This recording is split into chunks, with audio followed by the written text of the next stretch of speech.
Quite a few of you have asked for a rolled flower tutorial, so here it is. My name is Kelly, and let's get clacking.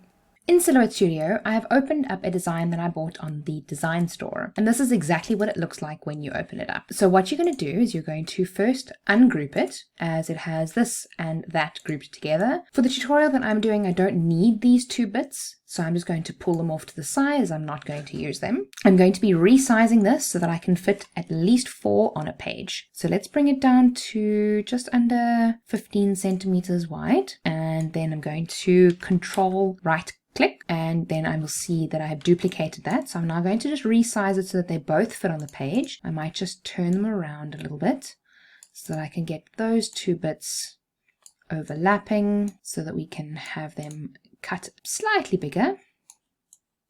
Highlight everything, resize it again, and then just move it around so that I can fit them neatly onto the page without going too close to the border. And then I'm going to press Control and down arrow on the keyboard just to duplicate those again. Bring them down a tiny little bit because that gap was a little bit close there. I might even move that one up a tiny bit. And there I have 4 on the page. So because of the way that this cut file was set up, when you click send in the send panel, they will already have cut lines. There are a couple of tricks and tips that I want to go over when it comes to cutting with cardstock on your Cameo, but we'll go over that in a second while we're busy loading the mat. Let's first check on our material. So I've already cut quite a few of these. So I use the cardstock heavy textured. The action, I just turned my Cameo on, so the action will now auto detect.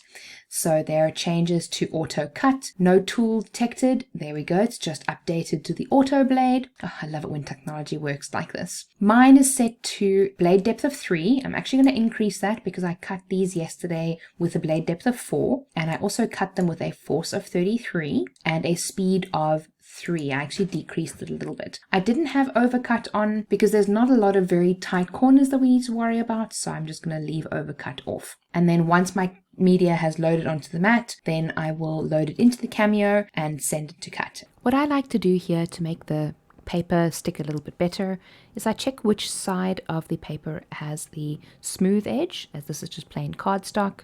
And then I have some pieces of sticky tape around the edge of the mat, which you can see. And I like to lift them up and stick them on the mat like that to make sure that the mat sticks a little bit better.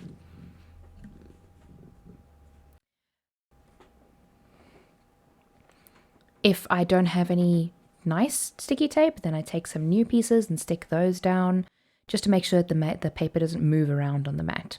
And once that's done, I really like to give it a good burnishing to make sure that it sticks properly. As we all know, it can lift up quite easily. Then before I feed it into the mat, I press it all the way through just to make sure that there's nothing obstructing it at the back, and then I load it into the machine.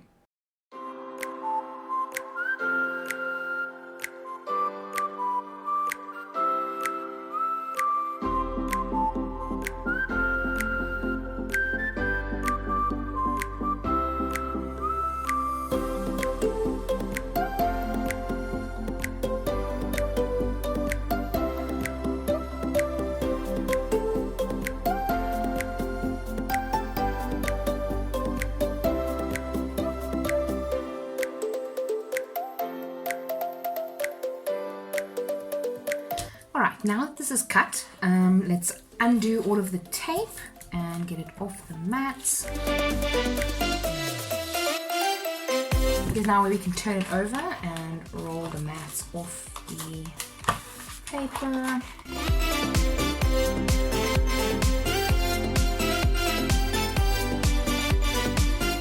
So we can see here that it's pretty much cut perfectly.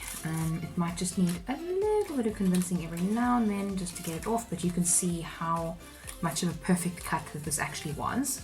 Now, the reason why it was a perfect cut was because I've obviously tested my blade settings, and when it comes to paper, I like to add, or at least cardstock, I like to add, you know, just a little bit of extra force or one extra blade depth just to make sure that it cuts all the way through, because there's nothing worse than your paper tearing when it comes to, you know, working on something like this. You can see it's just a flat spiral that it's cut, so it's fairly easy to work with. So let's just take the rest off.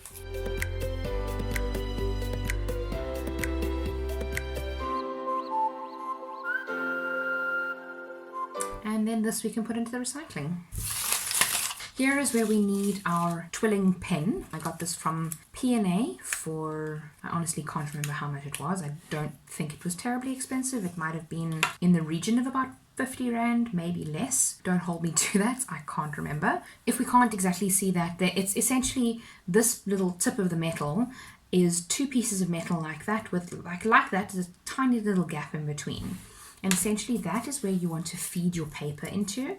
So you can either push it in from the bottom like that, or you can bring it in, so you can press it in like as if you were threading a needle. You can thread it like that, and there you can see the paper is in the middle. And what you want to do is you want to have it right at the end, maybe with a millimeter of paper just at the end, just to make sure that it doesn't slide off, because it can slide off quite easily. And then you're just going to keep a tight circle and turn it in on itself. And you're just going to keep turning, and you'll eventually find a little bit of a rhythm where you can just twill. For this particular flower, you want to keep it quite tight. I prefer to roll them a little bit tighter than what you need to. You can always unroll them a little bit once they're all tightened. But once it's been rolled, it's going to be a little bit harder to roll it tighter. So I like to make sure that mine are just a little bit tighter than what's necessary, because like I said, you will see them unroll. You can even roll it in your hand if you want. Try to keep the bottom all at the same level if you can. You can take the twilling pen out at this stage. I find it easier to just twill the whole thing. It very much depends on your personal preference. And I apologize if my finger looks a bit gunky. I've burnt my finger twice and cut it all within the last 24 hours. So it's kind of got some cream on it, because I'm apparently a bit of a klutz. Towards the end is where it gets a little bit difficult, so you can just pull the twilling pen out and just roll it up manually.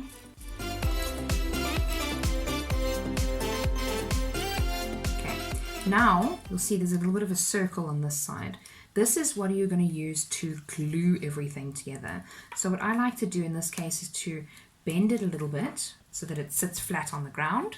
And then I take my jewel bond, and I'm quite generous with the glue, just purely because I don't want it to come loose. So I glue like that. Scrapbook is probably screaming at me right now, but sorry. Okay, now this is the part that gets a little bit tricky.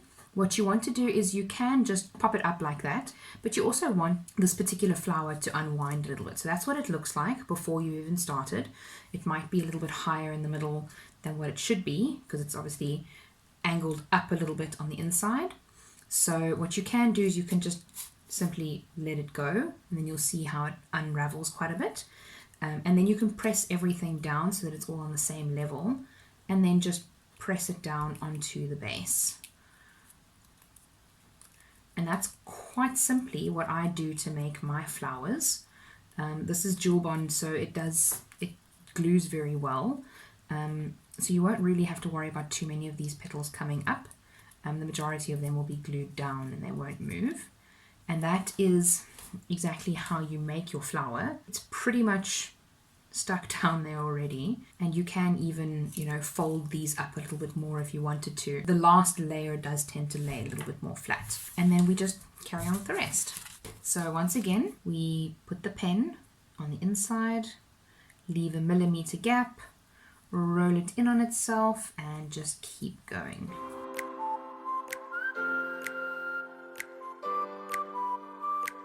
If you do have a rose like this or a flower like this and it's a little bit looser than what you'd hoped, you can always turn it in on itself a little bit more. And then just kind of turn the inside. Obviously this works nicely for me because I've got long nails, so I can a little bit more easily turn it. And there it tightens it up a little bit more. I like to also hold it for a few seconds just to make sure that it is actually going to stick. With jewel bond, it bonds quite quickly, and it's a very strong glue, so that's also another reason why I like to use it for this. But it shouldn't really matter. I mean, there are lots of glues out there that you can use, lots of different types of glues, so it shouldn't really matter terribly much which one you want to use.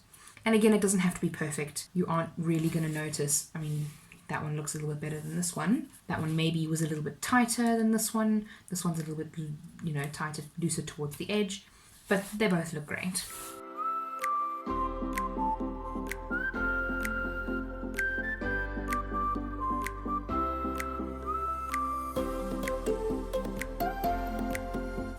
And now we multiply them.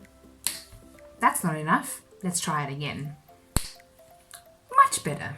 This is actually a little photo frame type thing that was found at Chinatown, and I think it was around 50 Rand. And obviously you can take the back off, so we're just going to open it up. Let's just move these out the way for now. I don't need or want any of these embellishments, so I'm just going to take them off. That doesn't look very pretty, so what you can do is take an ordinary piece of paper and stick it on the back.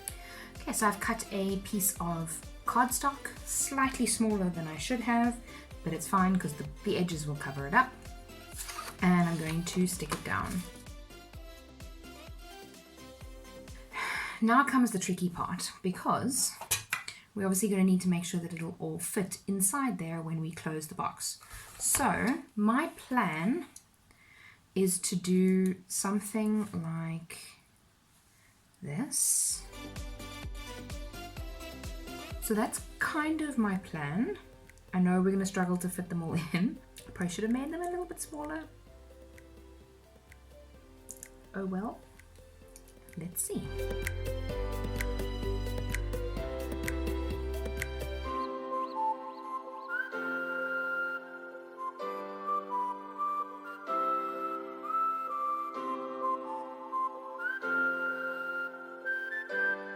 Squish them up a little bit more, see if we can fit them all in.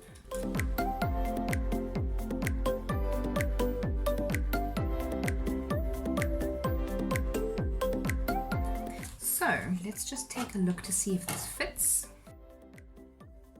And it totally does. Just. So let's carry on with the rest.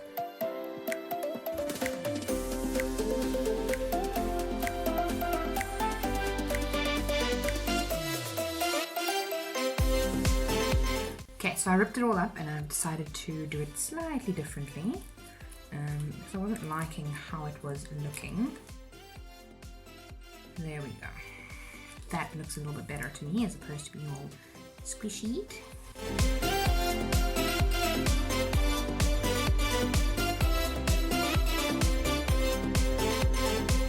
And there we go.